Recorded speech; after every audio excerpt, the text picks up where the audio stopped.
voulons incliner nos têtes pour un mot de prière. Gracieux Seigneur, notre Dieu, nous sommes à nouveau ici ce matin pour cette conférence à laquelle tu nous as convoqués. Certainement, tu as des choses à nous dire et tu attends de nous que nous te présentions nos doléances, nos supplications, nos besoins, mais aussi nos actions de grâce, parce que nous reconnaissons que tu as beaucoup fait pour nous. Pour commencer, nous allons nous asseoir dans le calme et la tranquillité de nos cœurs pour écouter la voix de Dieu, qui n'est pas la voix d'un homme, qui n'est pas la voix des appareils électroniques, mais qui est la parole éternelle de Dieu dans le cœur de l'homme. Dispose notre être tout entier ce matin, afin que nous ne soyons pas distraits, mais que nous soyons concentrés à écouter et à recevoir le pain vivant de vie de Dieu. Nous te donnons la primauté et la prééminence dans cette assemblée ce matin encore, afin que tu sois le conducteur de toutes choses, que tu sois le surveillant général, que tu sois, ô Dieu, le seul intervenant. Nous déposons tous nos fardeaux à tes pieds, nos besoins aussi, convaincus que celui qui a fait la promesse est fidèle et qu'il accomplira chacune des paroles sorties de sa bouche. Accorde-nous, Seigneur, que cette réunion de ce matin soit une réunion bénie pour chacun de nous et qu'au sortir, nous ayons ajouté des coudées à notre foi. Bénis nos frères qui sont rassemblés autour de la ville et du pays. Console les affligés, guéris les malades et comble les attentes de ton héritage. Nous prions et te demandons tout ceci, croyant que ce n'est pas l'homme qui nous parlera, mais que Dieu parlera au travers de l'homme, comme au travers d'un instrument, afin, Seigneur, que nos âmes soient nourries et bénies en ta présence. Nous l'avons demandé et nous croyons que nous l'avons déjà reçu, parce que nous l'avons demandé dans le nom du Seigneur Jésus-Christ, ton Fils. Amen. Amen. Amen. Amen. Que le Seigneur vous bénisse. Amen. Alors que nous sommes debout, nous allons lire la parole du Seigneur.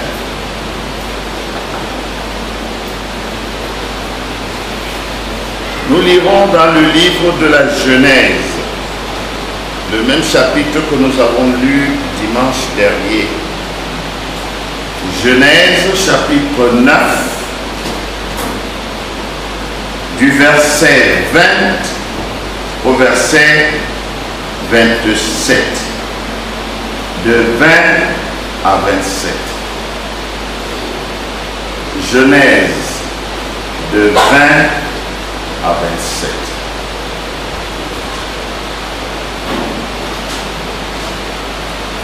Si vous y êtes, vous lisez. Noé commença à cultiver la terre et planta de la vigne. Il but du vin, s'enivra et se découvrit au milieu de sa tente. Cam, père de Canaan, vit la nudité de son père et il le rapporta dehors à ses deux frères.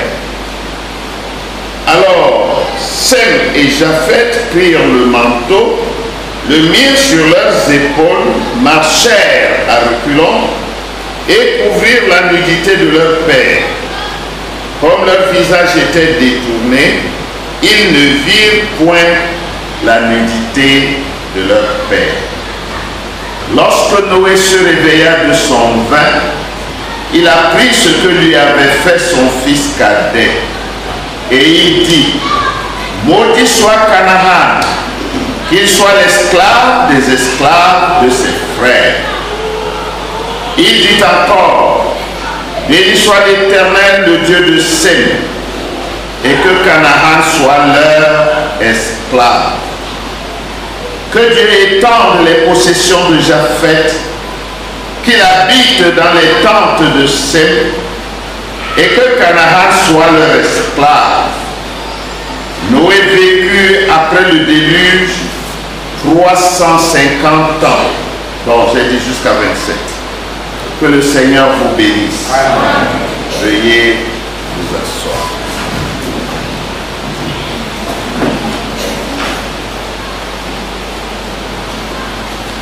Depuis quelques semaines,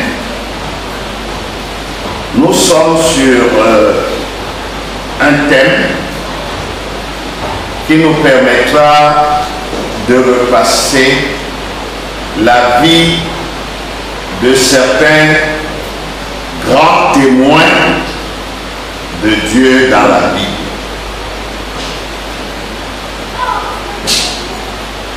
Et nous l'avons intitulé sur les traces de nos héros.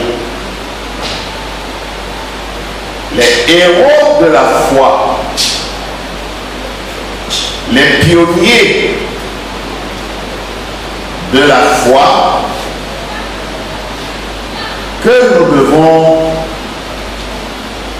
observer, étudier et dont nous devons suivre les traces, l'empreinte des pas sur le sable du temps. Nous avons parlé d'Enoch en très peu de temps. Nous sommes sur Noé depuis peut-être 3 ou 4 séances.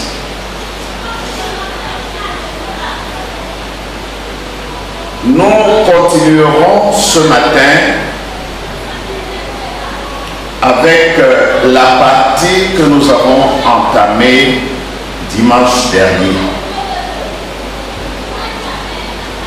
Dimanche dernier, nous avons commencé de parler du mystère de la nudité de Noé et la malédiction de Canaan.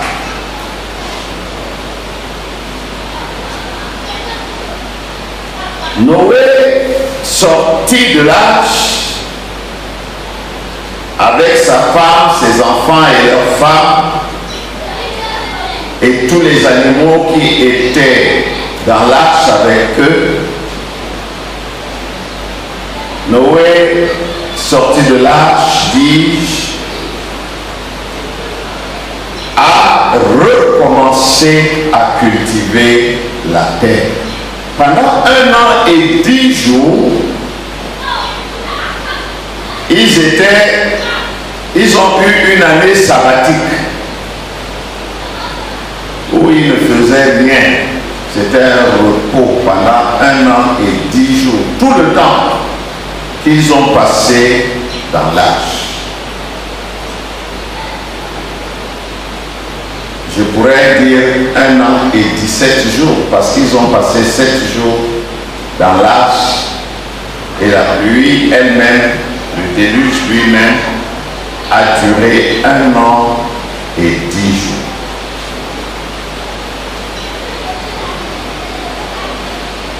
Après un certain temps, Noé qui parmi ses cultures avait aussi planté la vigne,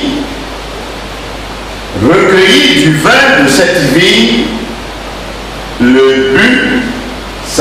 livra et se découvrit au milieu de sa tente.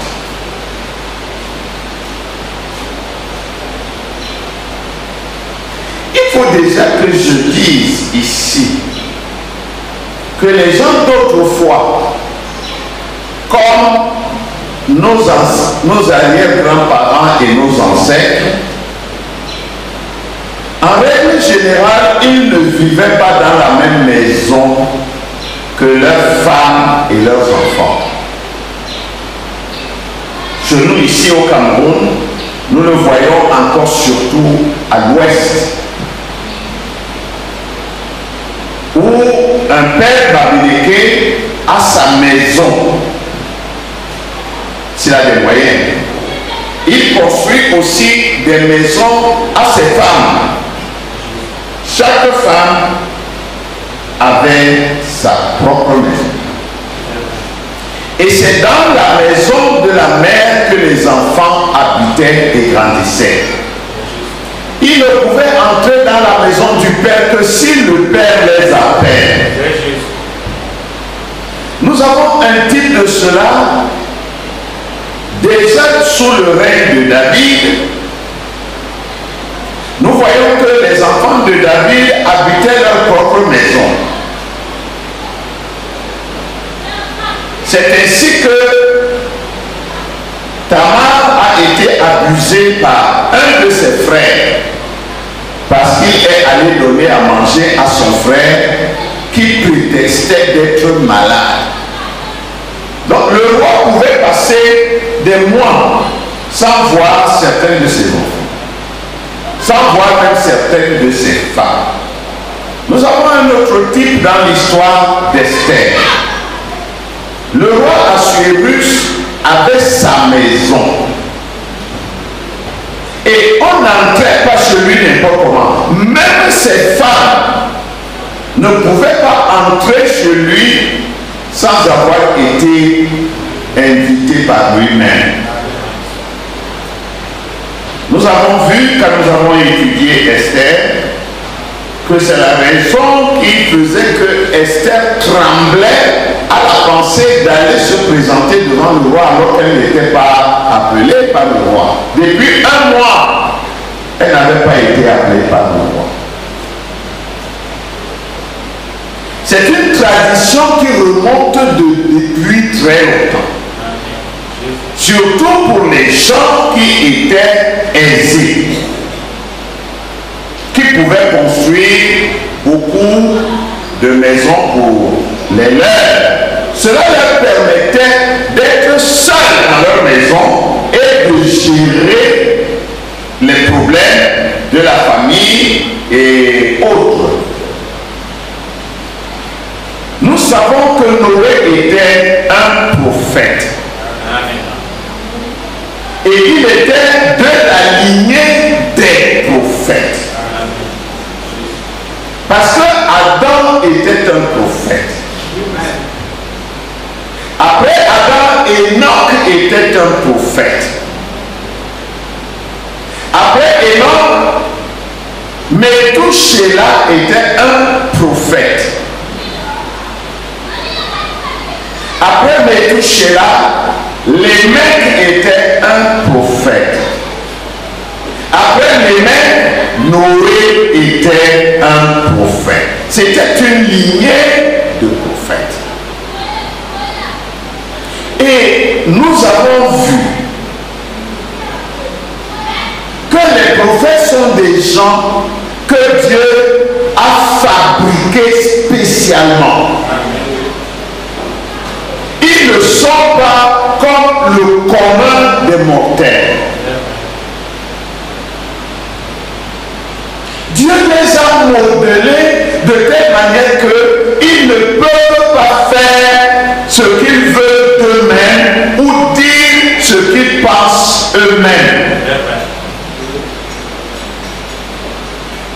Un prophète sur qui Dieu a déjà mis la main devient un esclave total de Dieu. Amen. Il ne dit que les paroles que Dieu met dans sa bouche. Amen. Même ses erreurs sont des messages. Amen. Même son comportement est un signe. Amen. Dieu a même modelé sa mâchoire de manière que même le timbre de sa voix est quelque chose que Dieu a prévu d'avance. Amen. Vous avez un prophète qui bégaye, Dieu a fait exprès qu'il bégaye parce que c'est un signe pour les gens. Amen. Nous avons dit que les prophètes étaient des signes. Amen. Et Dieu leur faisait faire des choses que les autres hommes ne pouvaient pas supporter.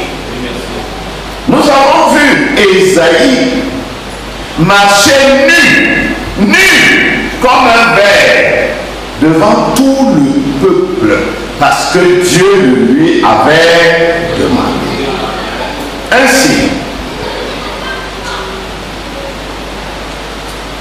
nous avons vu un autre prophète qui s'est couché sur le même côté chaque fois qu'il allait se coucher sur le même côté pendant 340 jours. Après les 340 jours, il a changé de côté, il a encore passé 340 jours sur l'autre côté. Nous avons vu un prophète à qui Dieu avait demandé de manger les excréments. Celui-là a boudé. Dieu lui dit, ok, mange donc les excréments des animaux. Même ça c'est facile. Et devait les manger. Donc un prophète, ce n'est pas un monsieur qui a toujours sa cravate, sa chemise bien repassée, sa veste sortie de je ne sais pas quelle griffe. Un prophète pouvait être aujourd'hui en manteau de poil, de même le trouver en haillon. Il n'avait pas de choix. Alors Noé était un prophète. Et vous savez, les prophètes, c'est des gens qui ne peuvent pas poser n'importe quel acte. La Bible ne nous a jamais dit que Noé s'était enivré avant. Et en tant que prophète, il n'y avait pas de raison que Noé s'enivra. Mais voilà ce prophète, une fois sorti de l'arche, il cultive la vie, il en recueille le fruit, il le transforme en vin, parce que la vie ne produit pas le vin. C'est le fruit de la vie qui produit du vin. Il a bu de ce vin et il s'est enivré.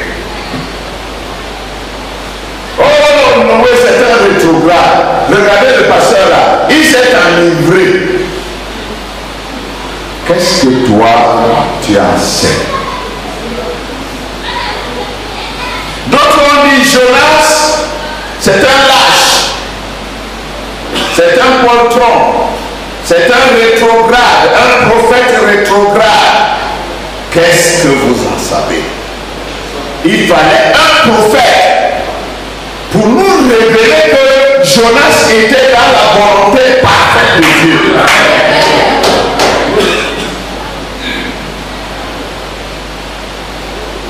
Noé était dans la volonté parfaite de Dieu. Un prophète, il dans la volonté parfaite de Dieu. Oui, monsieur, que direz-vous d'oser? Un prophète qui va épouser une prostituée et qui a des enfants avec elle. Vous allez l'excommunier.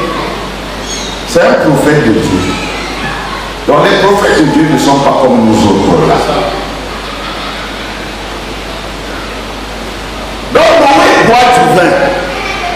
Comme d'habitude, Mais cette fois-ci, il s'ennuie. N'est-ce pas, on peut être ivre et être habillé. Pourquoi se fait-il que Noé est ivre et il se couche nu?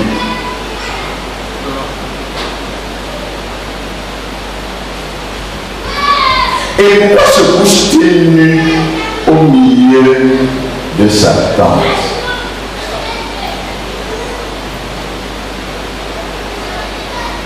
N'importe qui n'entrait pas dans la tente de Noé, comme nous venons de le voir. Mais remarquez que quand est allé entrer dans la tente de son père sans être appelé. Et Noé ne s'est pas fâché parce que quand est entré dans sa tente. Vous êtes avec moi, hein? Amen.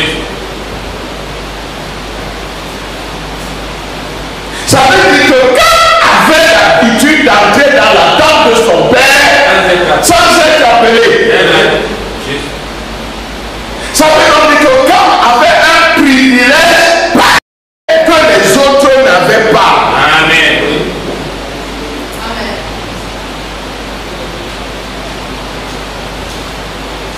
Cam était le dernier fils de Noé.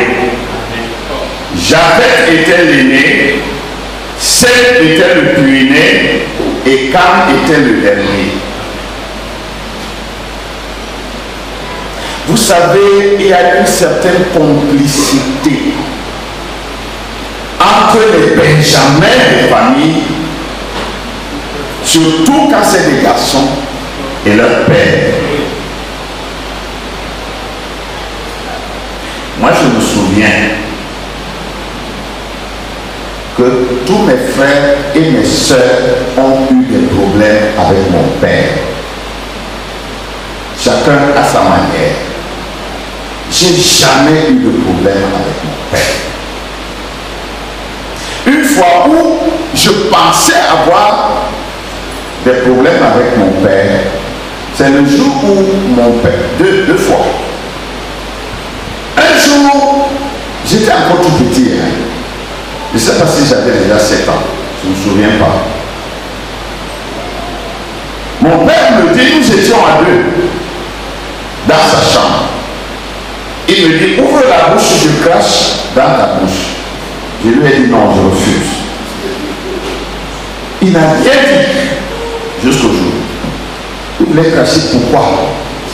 Et je me suis toujours posé la question, je ne sais pas ce que ça signifie. Enfin, pas je ne sais pas ce que ça signifie, mais je ne comprends pas pourquoi il voulait cracher dans ma bouche.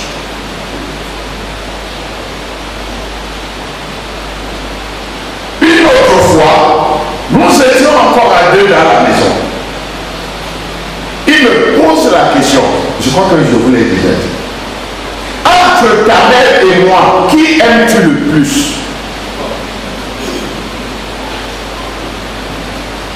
Mais la grâce de Dieu a fait que, je crois, 1 ou 2 jours avant, dans une leçon de morale, notre maître nous avait parlé des enfants et de leurs parents. Et il nous avait dit qu'il faut aimer les deux parents de la même façon. Même comme c'est difficile.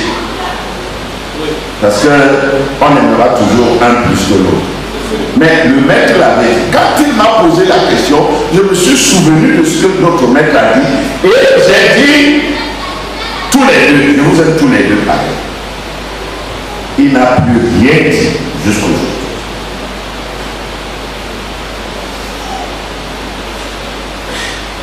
Je disais que entre les parents, surtout le père et son Benjamin, s'il a plusieurs enfants bien sûr, et son Benjamin, il y a une telle complicité, et même dans la Bible nous pouvons le voir. La loi de Dieu dit que le droit d'aînesse appartient au premier garçon qui sort de l'utérus d'une femme. Mais vous allez voir que la plupart des héritiers, surtout spirituels, sont les derniers. Et Cam était le dernier fils de son père. Et Cam avait cette complicité avec son père. Suivez-moi attentivement. Vous allez me dire, c'est écrit où? Allez chercher vous-même.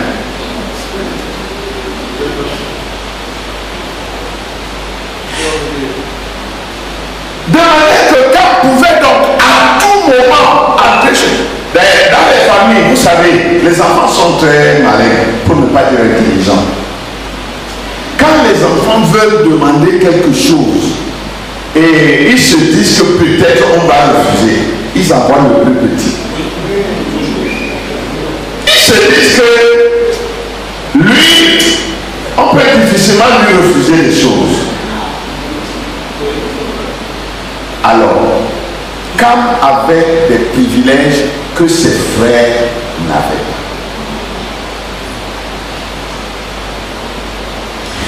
C'est ainsi que ce jour-là, et comme d'habitude,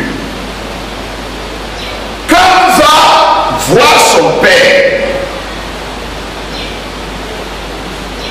Mais quand il entre, il trouve son père couché au milieu de la tente, nu.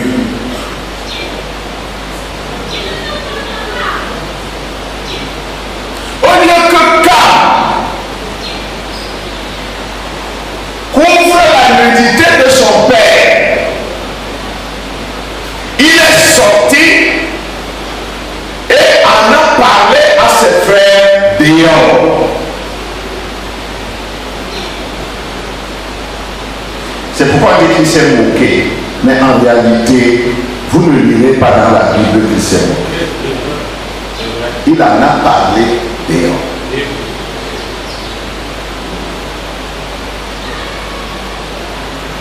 Or, nous avons vu ici dimanche que la nudité représente beaucoup de choses.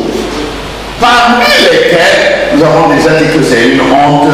Donc depuis la chute au jardin d'Éden, la nudité est devenue une honte, c'est devenu un péché. De rester nu devant les gens, c'est pas juste, etc. Bon, on a déjà parlé de ça. Mais nous avons dit que la nudité est un mystère. C'est aussi une révélation en même temps. Parce que la nudité est symbole de la procréation. Or, dans la procréation, il y a une alliance. L'alliance du sang.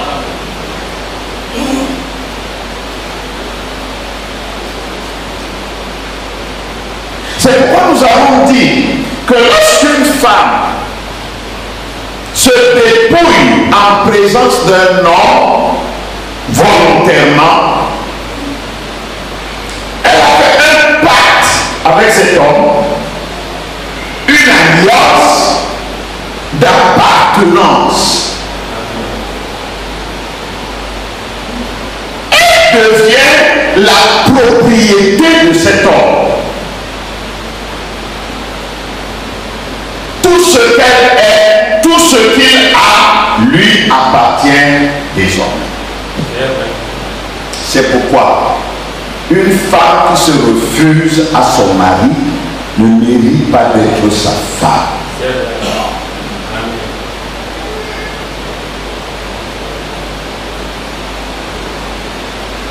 C'est vraiment un péché pour une femme de se refuser indûment à son mari. Amen. Bon, je laisse ça parce que ça risque de m'entraîner dans des détails. Mais c'est la parole de Dieu. C'est la parole. La Bible dit, Dieu a créé la femme pour l'homme et non pas l'homme pour la femme. Amen. Ça dit beaucoup de choses, mais Amen. Je ne peux pas entrer dans tout ça. Et frère Branham dit, une femme qui refuse de devenir la mère des enfants de son mari ne mérite pas d'être sa femme. Comprenez ça comme ça, qu'il refuse de devenir la mère des enfants de son mari. C'est parce qu'elle ne veut pas être à son mari. Et fait pendant dans le mariage et divorce, il dit, c'est pourquoi Christ a répudié toutes ces églises tout le long. Les luthériens, les wesléens et tout ça, il les a répudiés parce qu'elles ont refusé de devenir une partie plus importante de lui-même. Ils ont refusé d'avoir avec lui des relations sexuelles spirituelles. Amen. C'est ce que le prophète dit mot pour mot. Amen. Donc la nudité évoque irrémédiablement la procréation. Et dans la procréation, il y a une alliance.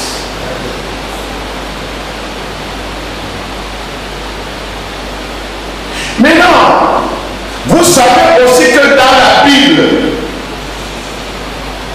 il est écrit, bon, il y a une malédiction pour un homme ou pour une femme qui voit certaines nudités.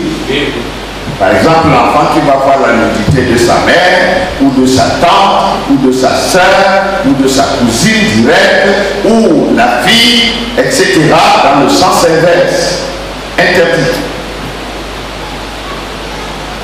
Au début, ce n'était pas interdit.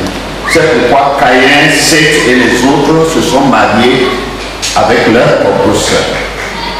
Mais au fur et à mesure, les choses ont changé. Parce qu'à l'époque là, il n'y avait pas beaucoup d'hommes et de femmes sur la terre. Et pour se multiplier, ils devaient se marier entre eux. La nudité est un grand mystère. Maintenant, nous parlons ici de la nudité naturelle. Mais les choses naturelles ne sont qu'un type de choses spirituelles. Est-ce que vous êtes avec moi? Amen.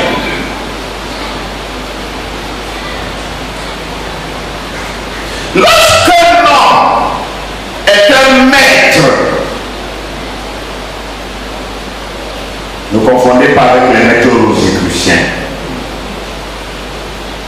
Les juifs appelaient ça rabbi. Un maître, quelqu'un qui a de grandes connaissances et qui a des disciples qu'il forme, qu'il prépare pour la relève. Lorsqu'un homme est un grand maître, il a tout autour de lui des disciples.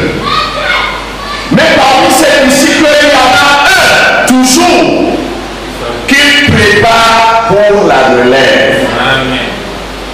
C'était la même chose dans les familles, parce qu'à cette époque-là, la plupart des groupes étaient formés par des familles. Donc, Abraham ne pouvait transmettre les mystères qu'à Isaac. Isaac ne pouvait les transmettre qu'à Jacob. Et ainsi de suite. Aujourd'hui, un maître peut avoir des disciples venant de tous les horizons. Et dans son esprit, il a nécessairement un qui se dégage du groupe. Et il voit que c'est celui-là qui peut. Parce qu'on ne devient pas le remplaçant. On ne devient pas, on ne prend pas la relève parce qu'on est venu il y a longtemps. Ou parce qu'on a commencé il y a longtemps. Ou parce qu'on est très amis avec le maître. Non. Il ne s'agit pas des sentiments humains. Mais c'est une transmission de quelque chose qui est la chose la plus importante. C'est pourquoi un pasteur d'une église doit préparer sa relève. Pour éviter que la famille soit dans le désordre après lui. il doit préparer la relève. Maintenant, il peut avoir beaucoup de collaborateurs, il peut avoir beaucoup de fils, mais il y en a un parmi tous ses fils, il se dit celui-là, il peut. Compte tenu aussi du comportement, des attitudes de chacun. Alors, dans la famille de Noé, Noé avait déjà ciblé un remplaçant. Il avait déjà ciblé la relève. Et c'était Cam, son plus jeune garçon. Si vous lisez les deux Babylone, vous allez voir que Cam, comme dit la Bible aussi, a donné naissance à Cush. Cush a donné naissance à Nimrod ou Nirus. Maintenant, quand vous voyez ce que Nimrod a fait, c'est ce que Cush a commencé. Nimrod était plongé dans les mystères. Qui lui a transmis les mystères? C'est Cush, son père. Mais qui a transmis les mystères à Cush? C'est Cam, son père. Amen. Mais quand lui, il a pris ces mystères que les autres n'avaient pas, c'est Noé. Amen. C'est Noé qui a commencé à lui transmettre les mystères. Amen. Parce que avant le déluge, les hommes lisaient la Bible du ciel dans les étoiles. Quand le déluge est venu, il a désaxé la terre de manière que l'axe de la terre est maintenant incliné. Les étoiles ne tombaient plus en ligne avec la terre. Donc on ne pouvait plus lire correctement la Bible du ciel. C'est pourquoi Dieu plus tard va interdire de consulter le zodiaque. Ce n'est pas parce que le zodiaque est mauvais, mais parce que le zodiaque est dans une position aujourd'hui, ou plutôt la terre est dans une position aujourd'hui où on ne peut plus la mettre en ligne totalement avec le zodiaque. De manière que les gens qui consultent le zodiaque, ils donnent de fausses interprétations à beaucoup de choses. Alors Dieu a mis un stop. Mais le zodiaque était la première Bible de Dieu. C'est que Adam, Seth, Kénan et tous les autres ont consulté. Maintenant, Noé lui-même a consulté cette Bible-là. Mais après le déluge, ce n'était plus la même chose. Mais lui, il avait déjà un amas de connaissances. Et ce sont ces connaissances qu'il transmettait de bouche à oreille à Cam. Cam va devenir un enfant plus avancé, plus évolué dans les mystères que ses frères. Mais quand Cam entre sous la tente de son père, comme d'habitude, il trouve son père nu. Je dis, je ne pense pas que Noé avait bu du vin pour s'enivrer.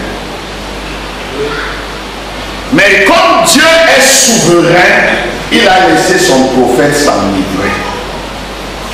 Et non seulement s'enivrer, se coucher nu, dépouillé. Parce que quand devait voir la nudité de son père, quand devait voir la révélation des mystères, je dis nous parlons de choses naturelles, mais il y a le pendant spirituel. Amen. Le fait de voir son père nu, dépouillé, dévoilé veut dire révélé. Ce que Noé cachait, ce que Noé abritait, maintenant va être dévoilé. Et quand je devais saisir cette révélation, de quelle révélation s'agissait-il? La procréation.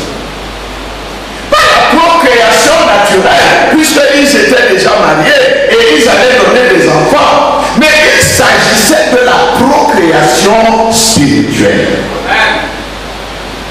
C'est pourquoi le prophète de Dieu nous dit dans le message que votre pasteur est votre mari spirituellement parlant. Amen. Que fait un mari? Il transmet la semence afin de se procréer, afin de produire, d'obtenir au travers du champ d'ensemencement un autre lui-même. Amen. De manière que pour que cet homme se procrée, il doit faire comment? Il doit se dépouiller. Amen. Absolument, il doit se dépouiller. C'est vrai. Et la personne qui le voit dépouiller, c'est le champ d'ensemencement. Amen. C'est pourquoi elle a le droit de recevoir la semence, parce que c'est une alliance consentie. Quand vous devez donc voir la nudité de son père, pas seulement la nudité physique, mais la nudité physique était l'image de la nudité spirituelle, de manière que Noé devait complètement se débrouiller pour que son fils voie les meilleures des choses, des mystères cachés. Amen. Malheureusement pour ce garçon, est-ce qu'il n'était pas bien préparé à ça? Je ne peux pas dire. Noé a fait son travail. Quand il entre, il voit la nudité de son père. Qu'est-ce qu'il devait faire? Il devait couvrir la nudité de son père. Ça, c'est le physique. Ça, c'est le naturel. Mais dans le spirituel, couvrir la nudité de quelqu'un, c'est quoi? C'est, je vais aller plus loin, c'est adorer. Vous savez comment ça se passe, n'est-ce pas? Les hommes adorent les femmes adorent les hommes. Lorsque le 7e sceau est placé. Très souvent, ils sont à genoux. Vraiment, comprenez-moi. Et c'est la même chose spirituellement parlant. Je prends un exemple pour que vous puissiez mieux comprendre. Nous avons parlé de la nudité de Jésus sur le bois du Calvaire. Jésus a été complètement dépouillé. Le prophète nous dit qu'il n'avait même pas le petit linge là autour des reins. Je vous ai dit dimanche que c'était le 7e sceau qui se dévoilait. Parce que Jésus est le 7e sceau. Amen. Le 7e sceau, c'est Christ. Amen. Or, Christ a été dévoilé, brisé sur le bois du Calvaire. Dans le naturel, c'est le sceau qui se brisait. Amen. Vous savez, il n'a pas seulement été dévoilé, mais il a été aussi transpercé. Amen. Quelque chose, un mystère se cachait en lui. Amen. Et on ne pouvait pas dévoiler ce mystère pendant qu'il était tout vêtu et entier.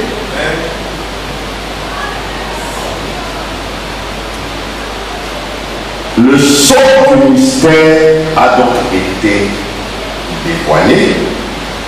Et nous avons dit dimanche que quand ce sceau est dévoilé, il y a 3 groupes de témoins. Il y a d'abord les pharisiens. Ils faisaient quoi? Ils se moquaient. Lui qui a dit que descends maintenant, nous aussi on va t'adorer. C'était déjà trop tard. Il y avait les soldats, les profiteurs. Eux, ils n'avaient pas noté, ils ne s'occupaient même pas de Jésus. Ils savaient qu'il allait mourir bientôt. Ils s'occupaient de ses vêtements.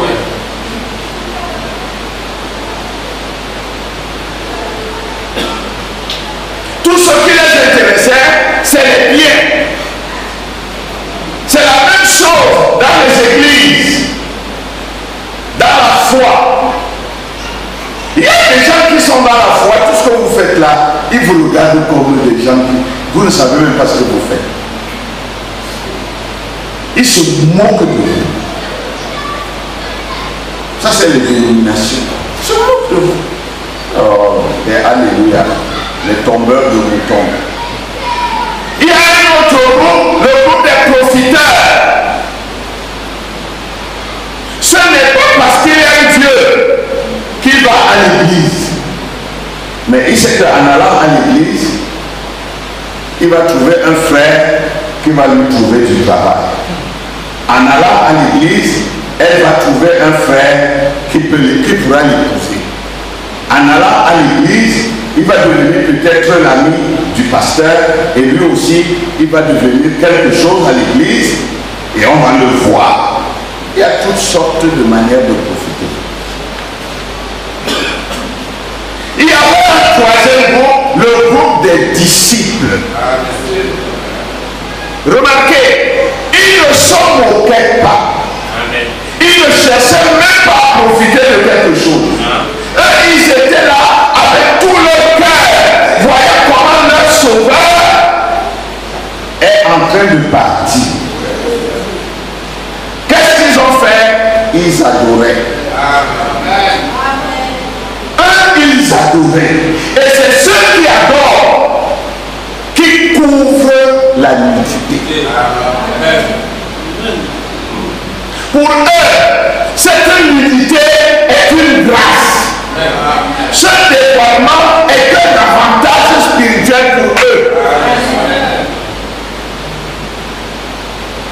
Et c'était la même chose avec Noé.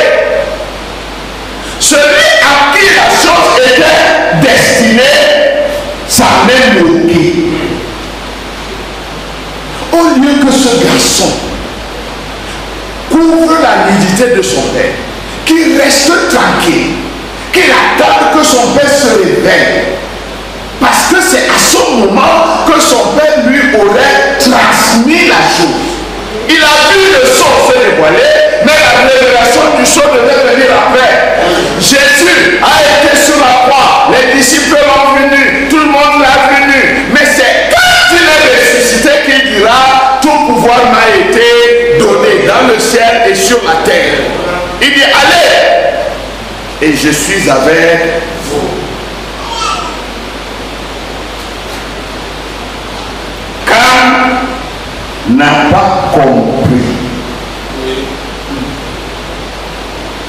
la chose qui lui était destinée et qu'il devait garder pour lui seul jusqu'à ce que le moment arrive d'en parler. Parce qu'il arrive toujours un moment où il faut en parler. Non, il est sorti, il est allé raconter à ses frères, son père était encore nu.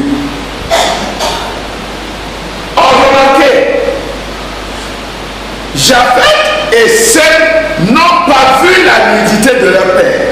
Parce que cela ne leur était pas destiné. Oh, gloire à Dieu. Ils ont pris un manteau, un paille, ils ont mis sur leurs épaules, ils ont marché à reculons. Et quand ils sont arrivés là où était leur père, ils ont étalé le manteau sur lui. Ils n'ont pas vu sa nudité. Ce n'était pas eux le devoir.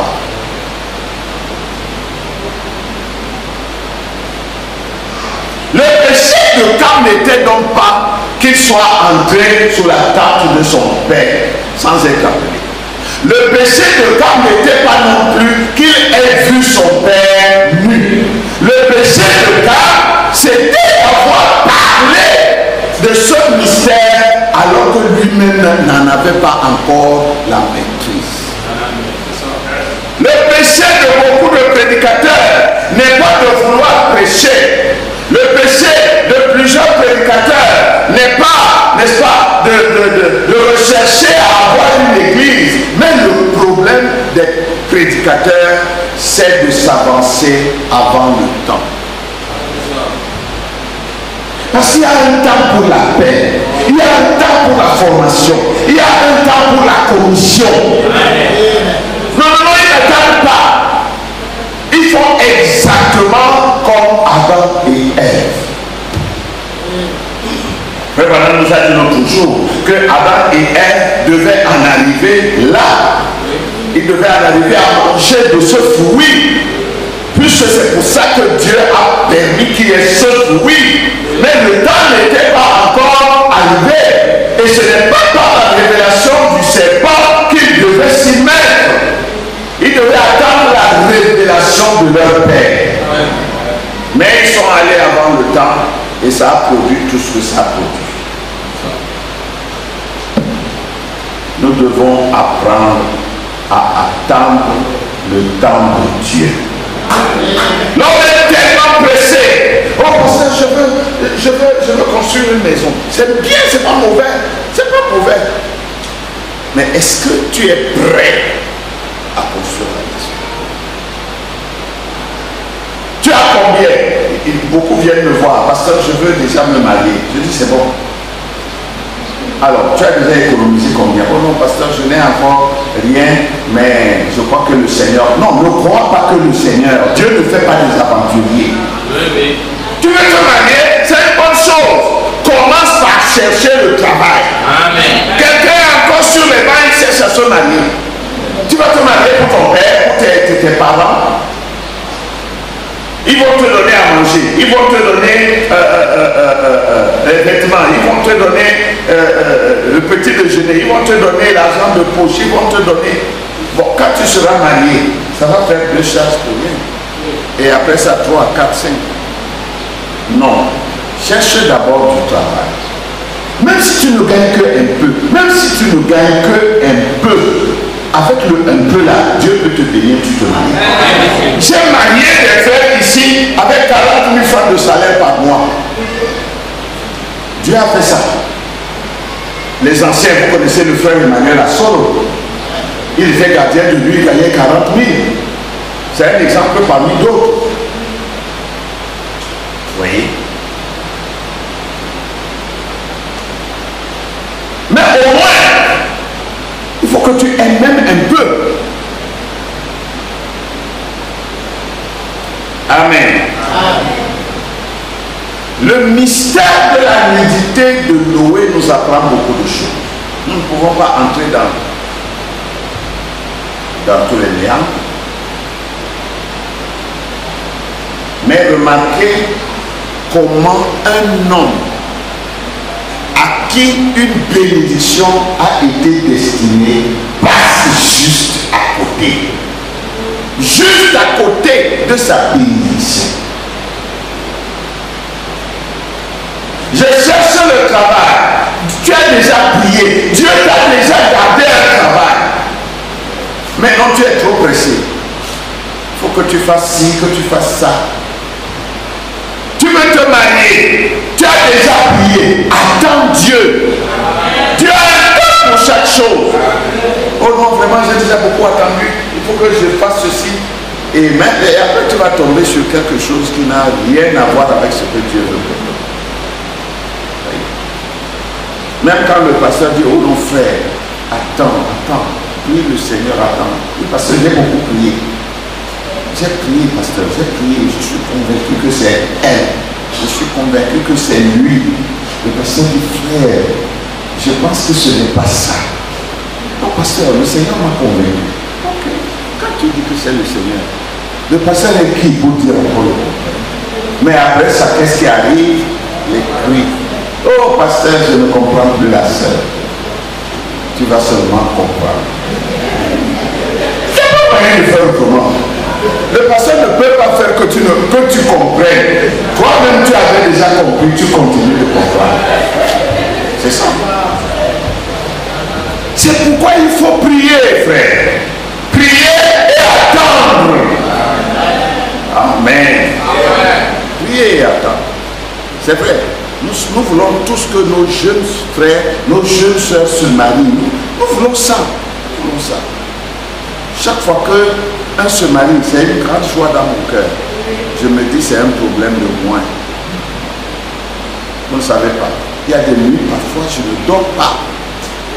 Parce que le problème de quelqu'un, je l'ai en travers de la gorge. Je ne sais pas comment. Qu'est-ce que je vais lui dire? J'ai donné rendez-vous, on va se voir mercredi prochain. Le problème est devant moi. Je n'ai pas de solution. Je fais pour moi. Seigneur, qu'est-ce que je vais lui dire? Et ce problème est important pour lui.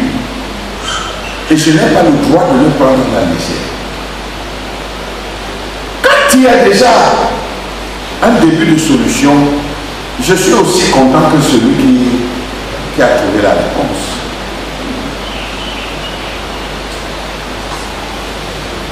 Alors, Noé se réveille de son vin.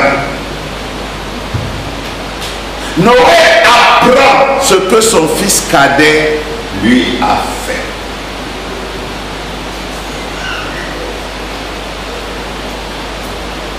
Avant de continuer, laissez-moi lire le prophète.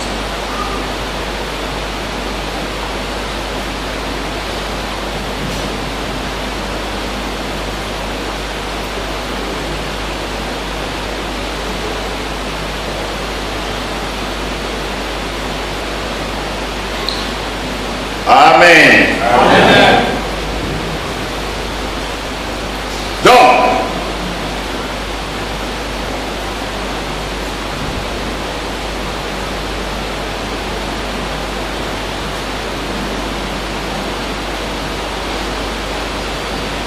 je vais lire d'abord dans Actes des Apôtres, chapitre 3, verset 26. C'est à vous, premièrement, que Dieu, ayant suscité son serviteur, l'a envoyé pour vous bénir, en détournant chacun de vous de ses iniquités. Acte 13, 46. Nous avons lu 3, 26. Maintenant, nous lisons 13, 46. Paul et Barnabas leur dirent avec assurance: c'est à vous premièrement que la parole de Dieu devait être annoncée. Mais puisque vous la repoussez et que vous vous jugez vous-même indigne de la vie éternelle, voici, nous nous tournons vers les païens. Paul et Barnabas essayaient d'apporter l'évangile aux Juifs. Mais les Juifs étaient fermés.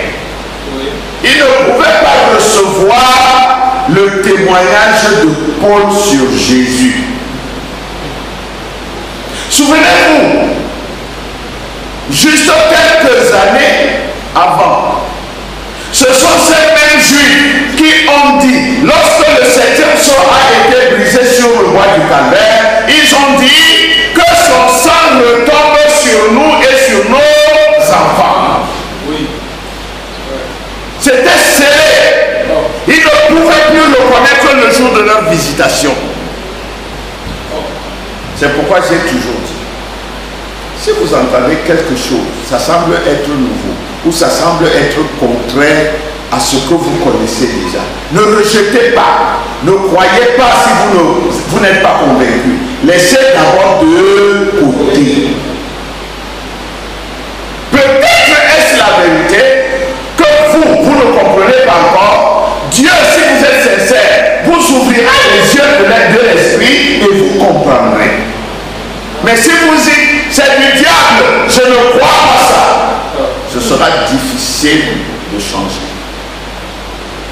Ce sera très... C'est pourquoi jusqu'aujourd'hui, certaines personnes reconnaissent certaines vérités, mais ne peuvent pas revenir en arrière parce que cela va les dégrader. Paul et Barnabas leur ont apporté l'évangile. Mais ils ont tellement compliqué, contourné et tout, ils ont repoussé, ils ont refusé. Paul et Barnabas disent aux Juifs là, c'est à vous, premièrement, que ces choses étaient destinées.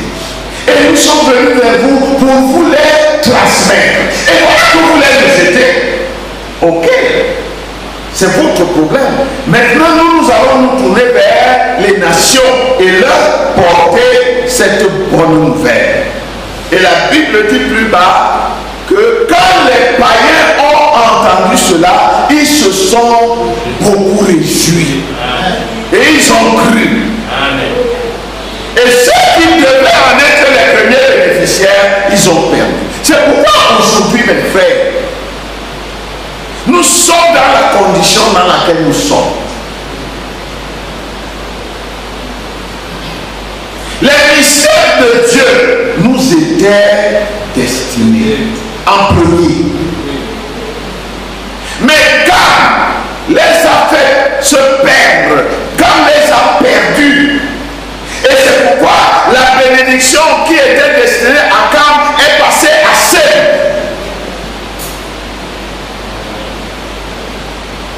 Plus tard, nous allons voir l'évolution de tout ça. De manière que Cam était obligé, puisqu'il connaissait déjà les mystères, je vous assure, quelqu'un qui est dans ce message et qui connaît le message, s'il rétrograde, il devient un charlatan. Amen. Non, je vous dis la vérité. Amen. Parce qu'avec ce message, vous êtes comme un prophète. Or, si vous êtes comme un prophète, vous ne serez pas un prophète, mais vous serez un charlatan. Vous direz des choses aux gens qui vont venir et ça va s'accomplir. Et ils vont commencer à venir vous consulter. Et vous allez commencer, oh, il faut qu'on mange. Vous allez commencer à prendre l'argent et vous deviendrez un marabout. Je dis avec ce message, si je commence à faire le maraboutage là, je vais m'enrichir. Non, je vous dis la vérité. Parce qu'il y a tellement de choses dans le message, mais vous pouvez même dire aux gens leur vie, vous pouvez dire aux gens l'avenir, vous pouvez dire des choses. Il suffit que vous soyez un peu plus intelligent, alors vous allez vous-même, vous allez sonder leur vie, c'est eux qui vont dire ce que vous allez leur dire. C'est comme ça que ça se passe chez les marabouts, non? Oh non, j'ai un problème. Oui, quel est ton problème? Oh non, il y a mon enfant qui est ceci, il est monté, il est descendu, et les gens ne me laissent pas tranquille. Et son oncle a fait ceci. Oh. Tu vas chez quelqu'un qui connaît une chose, tu commences encore à lui raconter. Assieds-toi seulement là, que lui te dise ton problème. Mais toi-même, tu lui racontes ton problème. Et quand tu vas inventer les choses, tu vas seulement croire. Moi, je veux un marabout, je viens, je m'assois devant lui, je ne dis rien. Il me dit, monsieur, vous êtes venu me voir pour tel problème. Ça s'est passé comme ça, tel jour, et ceci est comme ça, et ceci. Là, je vais accepter. Mais il va me demander d'abord, alors qu'est-ce qui t'amène? Mais toi, tu sais quoi, toutes les autres choses, tu ne vois pas ce qui m'amène. Vous voyez comment on dupe les gens ici, les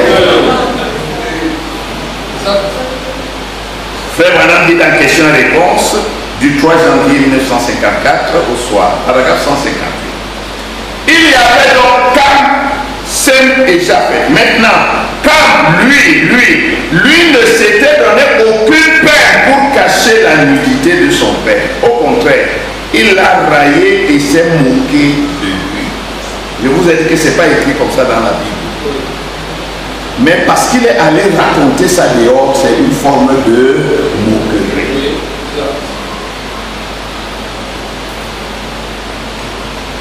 Le prophète dit, la machine est en train de me dépenser.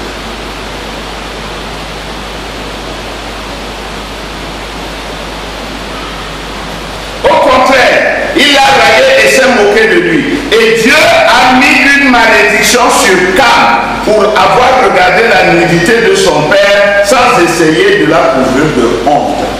Quelqu'un va sortir d'ici ce matin et dire, le prophète a dit que Dieu a maudit Cam. Non, Dieu n'a pas maudit Cam. Ce qu'il a écrit, ce que frère Branham a dit ici, ce n'est pas comme ça que la Bible dit. Dieu n'a pas maudit Cam. Dieu a maudit le 4e fils de Cam. Maintenant, quand le prophète dit Dieu a placé la malédiction sur Cam, c'est parce que si mon fils est maudit, la malédiction me concerne aussi. Je vais souffrir pour lui. Si tu as un enfant, il devient fou. Toi, tu n'es pas fou, mais ça t'affecte. On est d'accord? Voilà.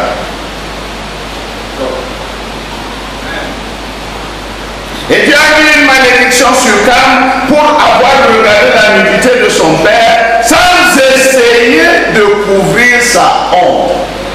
Pas qu'il a regardé, mais il a regardé sans essayer de couvrir. C'est comme Jésus. Beaucoup de gens ne comprennent pas ces paroles. Jésus dit, ne soyez pas comme des pharisiens qui aiment appuyer debout dans les synagogues. Et du coup, si tu pries debout, on dit que tu es un pharisien. Non, c'est pas ce que Jésus a dit. Dieu n'a pas dit que prier debout, c'est être un pharisien. Mais prier debout pour se faire voir. Voilà. Voilà ce qui est mauvais. C'est pas prier debout qui est mauvais, mais pour se faire voir est mauvais.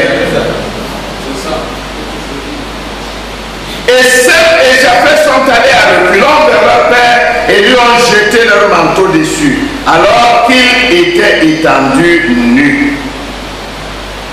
Alors Dieu dit à Cam que sa postérité servirait les autres.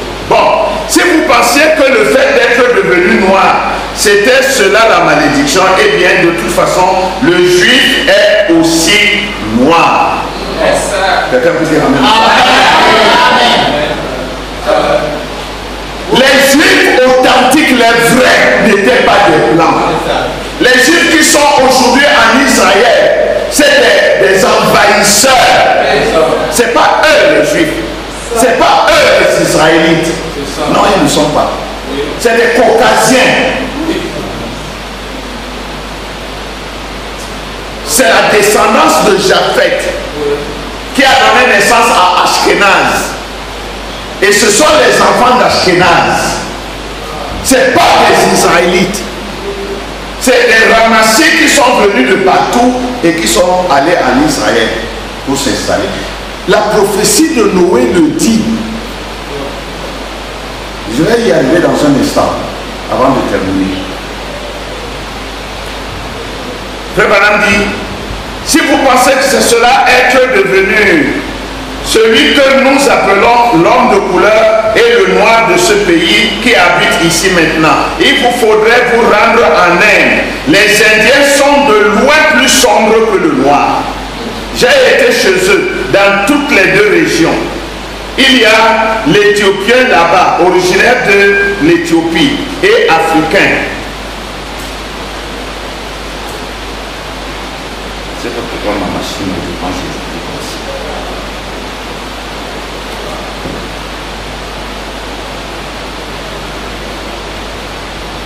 Et africain, l'homme de couleur que nous connaissons aujourd'hui. Donc frère Branham, il nous dit ici que le juif est quoi? C'est pas moi qui ai dit, hein? C'est le prophète. Le juif est noir. Le juif n'est pas blanc. Les blancs là, c'est des envahisseurs. C'est ce que Noé dit. Mais laissez-moi d'abord terminer ici.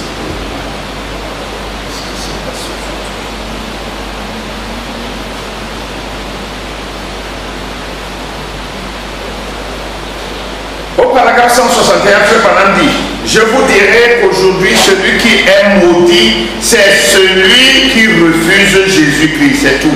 Celui qui accepte Jésus-Christ est béni.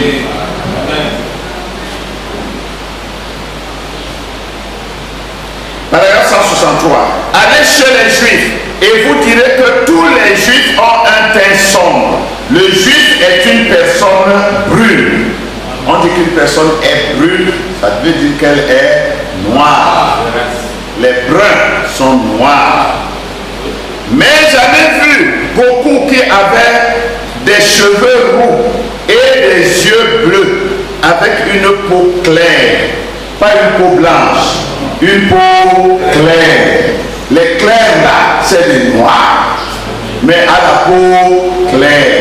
Nous avons dit que Adam avait le teint brun, c'est-à-dire basané. Le teint de l'argile rouge. C'est des noirs. Il y a des noirs qui ont ce teint-là. La fille du pasteur Alosa, la sœur Concorde, a ce teint. Elle est noire. Et parmi eux, ces noirs, il y en a qui ont les yeux bleus. J'ai des images. Des noirs aux yeux bleus.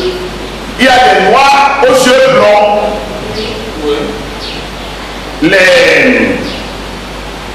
Comment on les apprend? C'est les albinos. Les albinos sont des noirs, ne sont pas des blancs. Ils ont le teint rosé.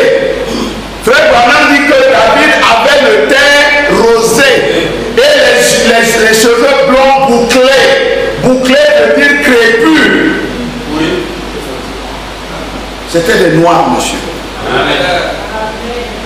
Les blancs ont essayé de blanchir la Bible, mais on ne peut pas blanchir la vérité.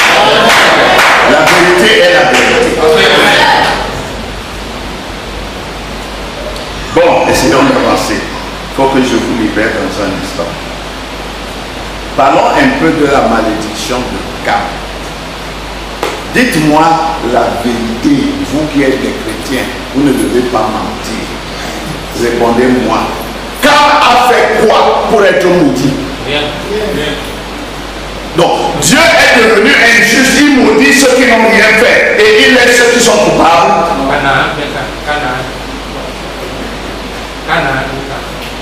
Canaan. Canaan a fait quoi, mes frères? Mais un prophète de Dieu l'a maudit.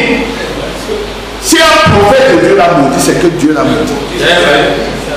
Mais Dieu est injuste. C'est Cam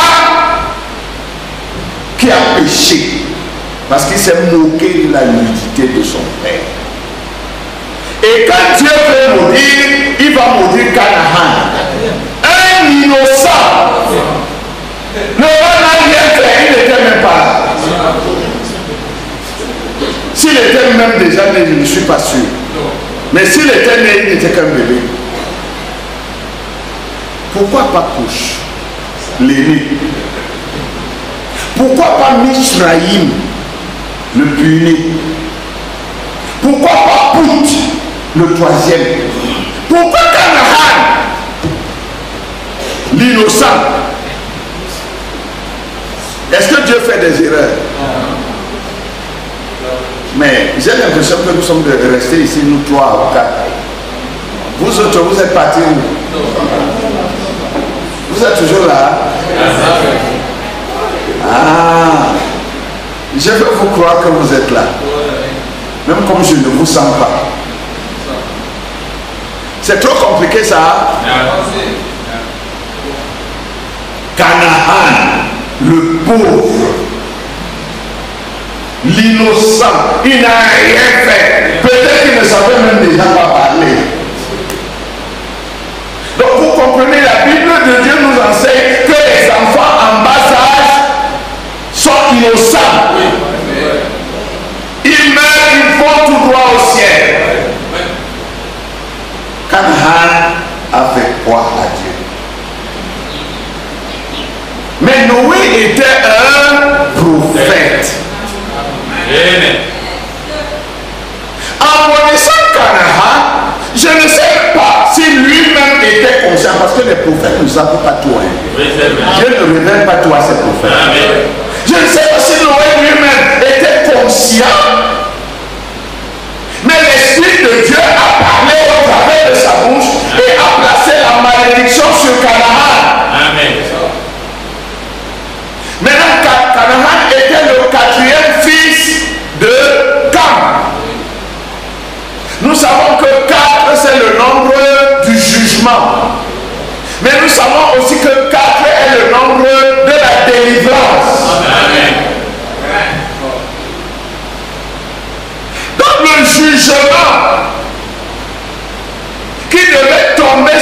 Ham est tombé sur Canaan, son quatrième fils.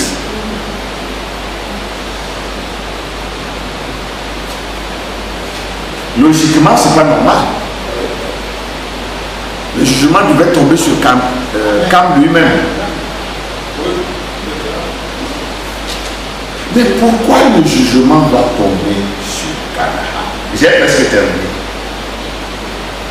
Et je vais dire pour le sujet du jour.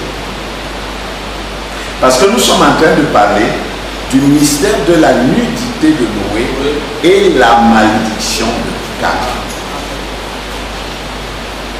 Noé étant un aigle, il est monté très haut dans le ciel et il a regardé très loin, des centaines d'années, si ce n'est simplement un millier ou quelque chose comme ça, des centaines d'années plus loin, et il a vu Canaan.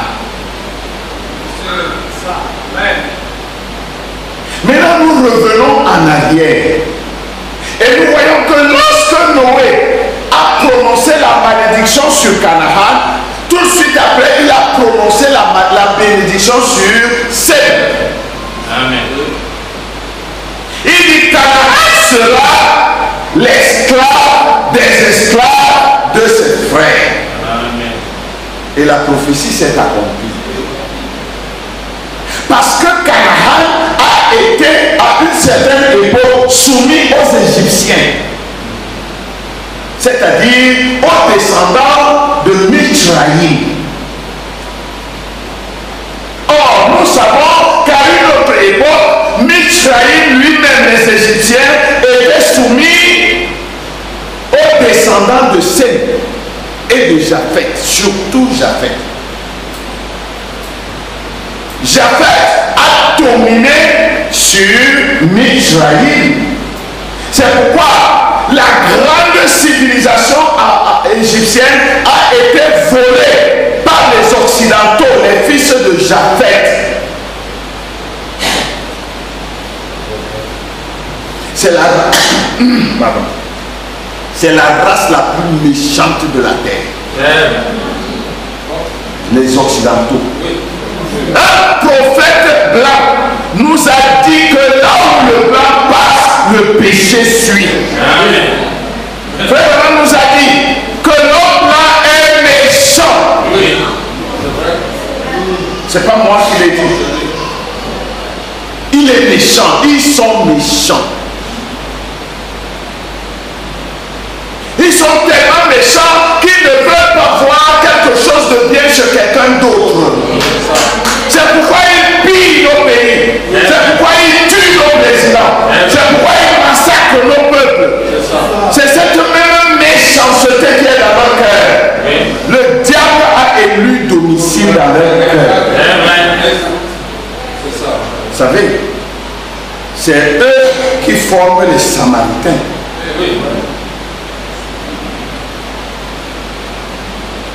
Les fils d'Ashkenaz sont méchants, littéralement méchants. Regardez, les conquêtes, c'est eux. Quand l'Africain, à l'origine, voyait venir un étranger, il l'accueillait. Il l'accueillait même plus que son propre frère. Il le mettait à l'aise. Il lui donnait à manger, il lui donnait un terrain, il lui donnait une femme. Oui.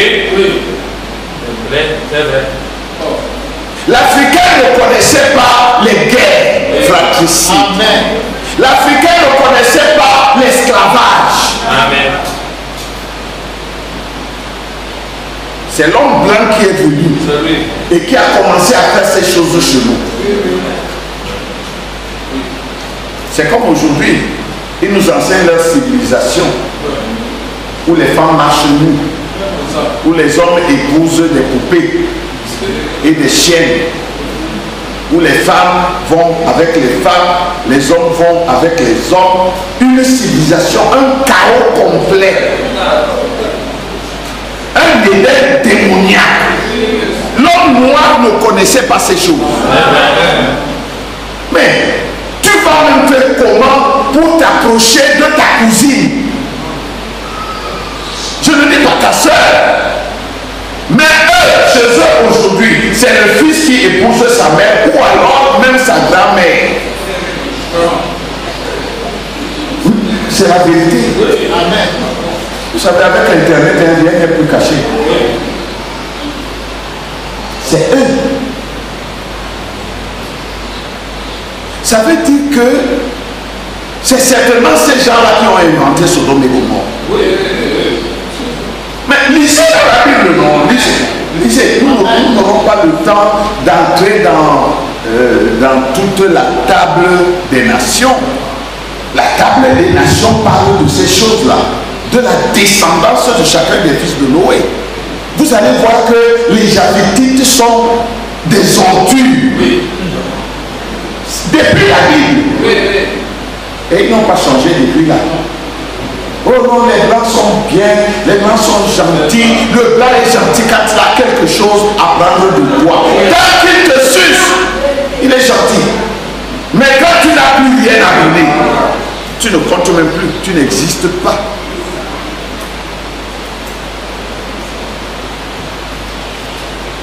Donc, Canaan a été ainsi maudit.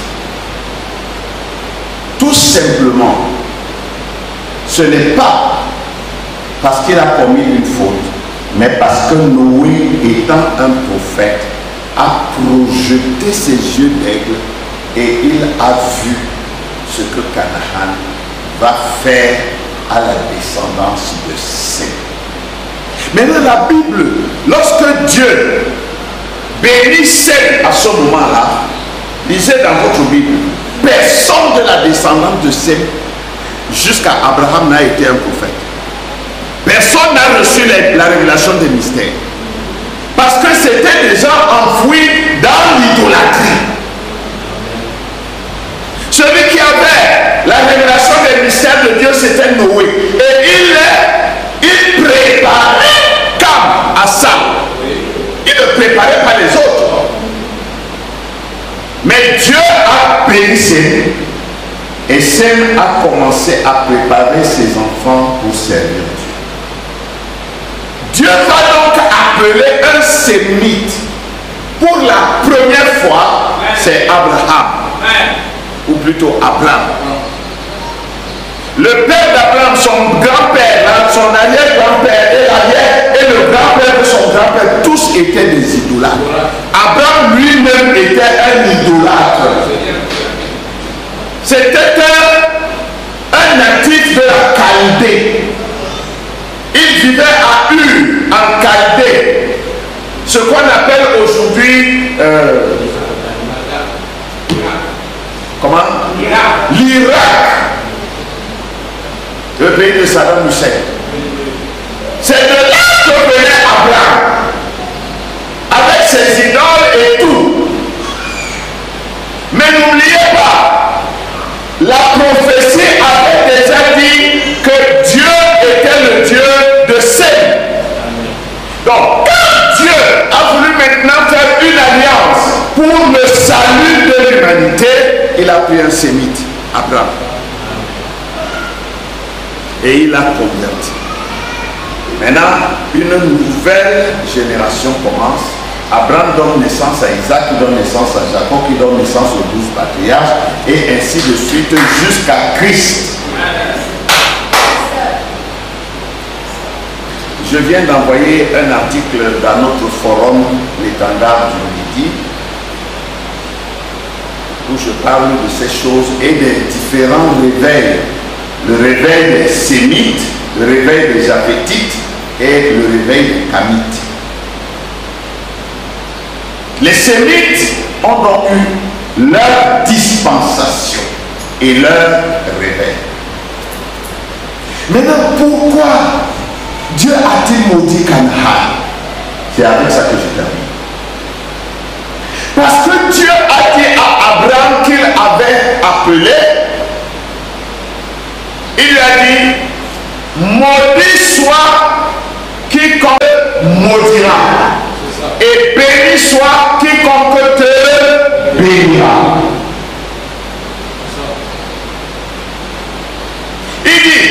maudirai tes ennemis.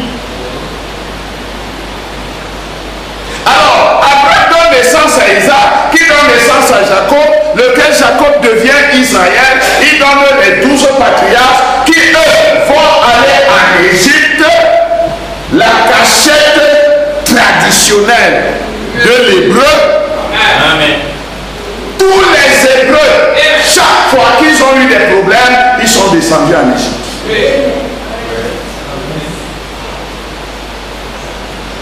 Là-bas, ils sont devenus des esclaves. Vous connaissez l'histoire. Jusqu'au moment où Dieu va appeler un autre sémite, Moïse, et il les fait sortir du pays. Je vais vite pour terminer. Il les fait sortir du pays d'Égypte. Maintenant, observez, sur leur route pour aller à Canaan, la terre promise, le peuple qui va être le plus grand opposant, le peuple qui va leur créer le plus de problèmes, c'est Canaan. C'est les descendants de Canaan qui forment les tribus qui habitaient la Palestine à ce moment. C'était des Noirs. Les Jébusiens, les Hessiens, les Amoréens, tous ces gens-là, c'était des Sémites. Non, je veux dire des Kamites, excusez-moi. C'était des Kamites. Les descendants de Canaan, fils de Cam. Et ils ont tellement créé des problèmes à Israël. N'oubliez pas que Israël était déjà devenu le peuple de Dieu. Et qui s'attaquait à Israël, s'attaquait à la prunelle de l'œil de Dieu. Amen. Malgré que eux-mêmes n'était pas facile. Israël n'était pas facile. Non, c'était déjà un problème. Mais c'était le peuple de Dieu. Vous savez, c'est pourquoi Balaam a essayé de les maudire. Lui, il voyait un peuple qui ne méritait pas de vivre. Parce qu'ils ont fait, parce qu'ils ont dit, parce qu'ils ont... Oui, tout ce qu'il disait là était vrai. Mais quand Dieu regardait, il ne voyait rien. Quand Dieu choisit un homme, ce que vous dites ne compte pas. Amen. Quand Dieu choisit ou sauve un homme ou une femme, frère, vous feriez bien de vous tenir hors de son chemin. Parce que Dieu va vous balayer comme des ordures. Entre nous,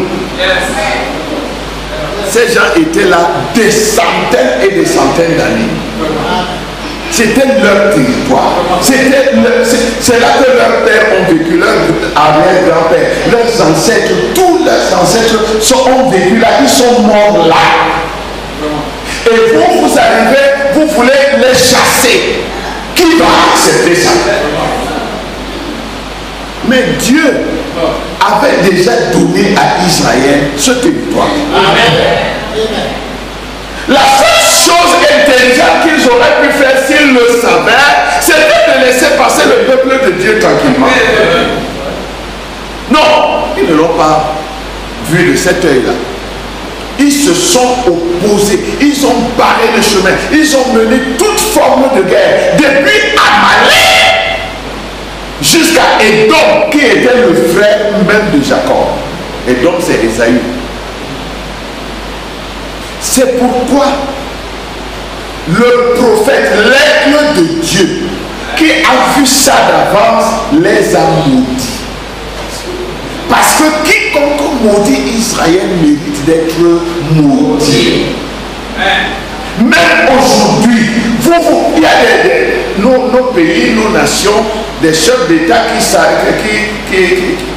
qui s'alignent derrière les Arabes contre Israël. Maudit. Il n'y a rien à faire. C'est la parole de Dieu. Qui maudit Israël est maudit. Et qui bénit Israël est béni. C'est pourquoi les chrétiens sont bénis, parce qu'ils prennent position pour Israël.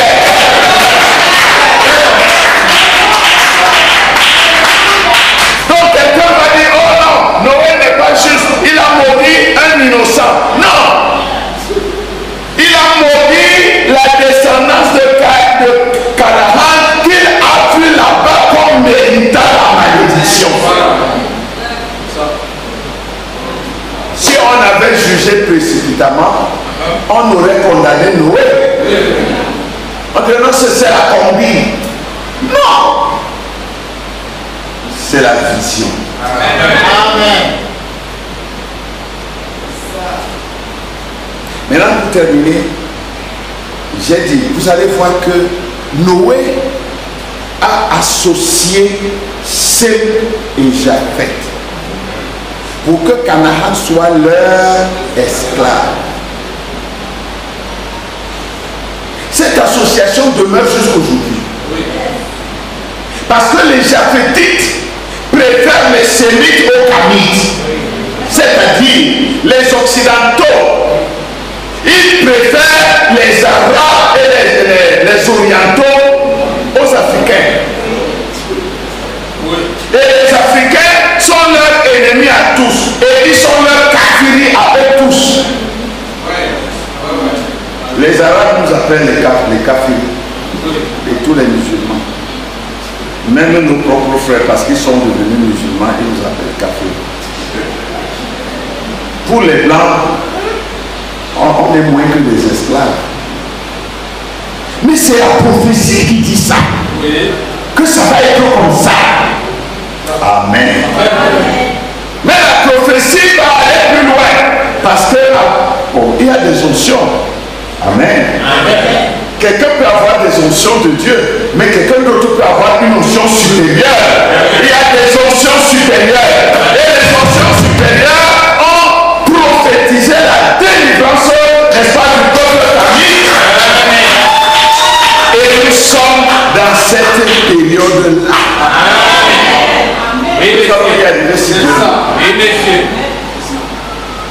Maintenant, le prophète Noé, Cam signifie noir. Non, Cam signifie brun. Brun, Bazali. C'est couche qui signifie noir. Maintenant, Sem signifie renommé. Et Sem a eu une grande renommée. Parce que Sem, à partir d'Abraham, a été une bénédiction pour le monde entier. C'est de cette lignée-là que les grands prophètes sont sortis jusqu'au Messie Christ. Ils ont eu la renommée. Japheth signifie qui s'étend, qui élargit. Et les fils de Japheth se sont multipliés et ils sont devenus puissants sur la terre. Et ils ont fait la guerre à tous les autres pour s'imposer. Vous savez, nous avons dit ici, nous avons vu ça, que les arts ont commencé à l'Afrique. Les sciences ont commencé à l'Afrique. Toutes ces choses ont commencé à l'Afrique. Les mathématiques ont commencé à l'Afrique. La géométrie a commencé à l'Afrique. Tout a commencé ici. Quand les Caucasiens sont venus, ils ont tout pris à leur propre compte.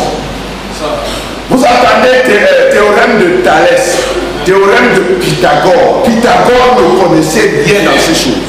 Ils sont venus tous en Afrique. Ils ont appris ça ici. Et quand ils sont rentrés chez eux, ils ont dit que c'est eux. Le dominateur fait sa volonté. Et le dominé s'incline. C'est pourquoi aujourd'hui nous parlons français. Nous nous habillons français. Nous mangeons français. Parce que c'est lui le dominateur. Tu fais comme il fait, ou alors tu perds ta vie.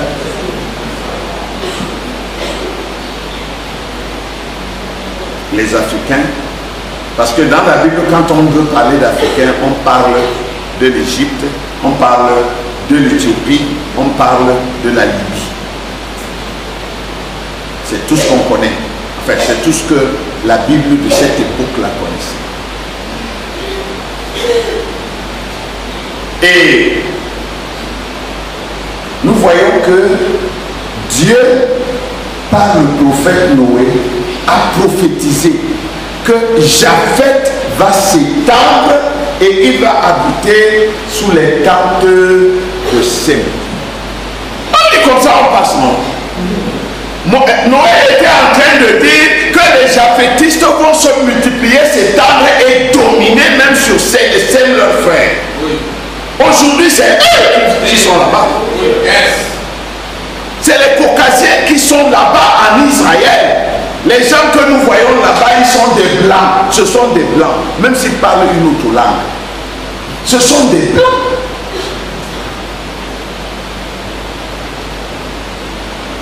Alors, ils n'ont pas envahi seulement le pays de Cam. Ils ont même envahi le pays de Sem. Les gens qui les ont un peu résistés, c'est les Arabes. Eux aussi sont des Sémites. Parce que le monde a été, je n'ai plus de tableau ici, le monde a été divisé en trois pour les trois races.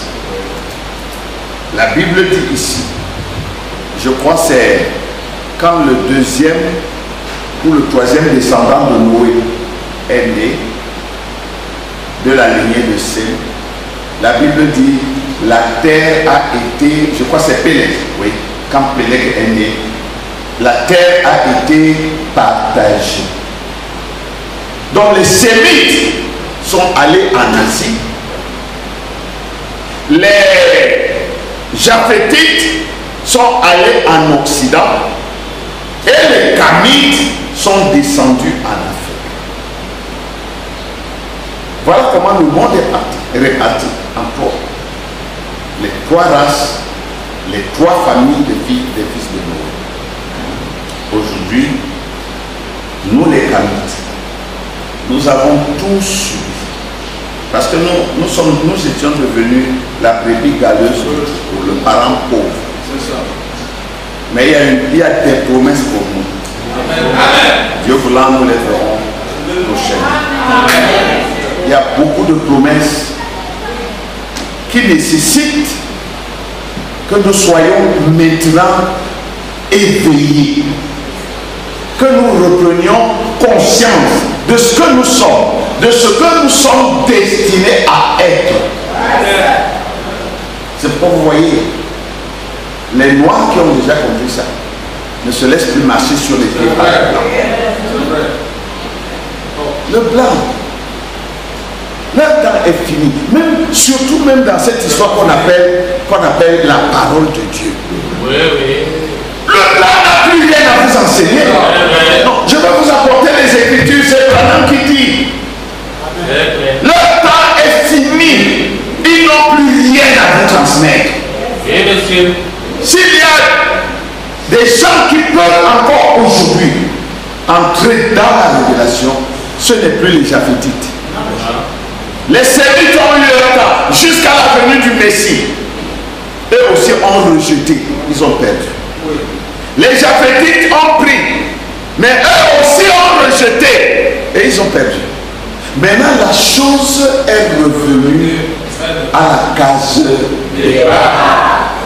C'est pourquoi toi et moi, nous devons prendre conscience que qui nous sort et ce que nous devons faire. Parce que chacun doit accomplir ce pourquoi Dieu l'a placé ici.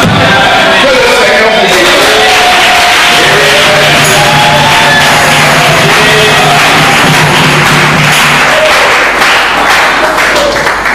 Oui, je crois Dieu.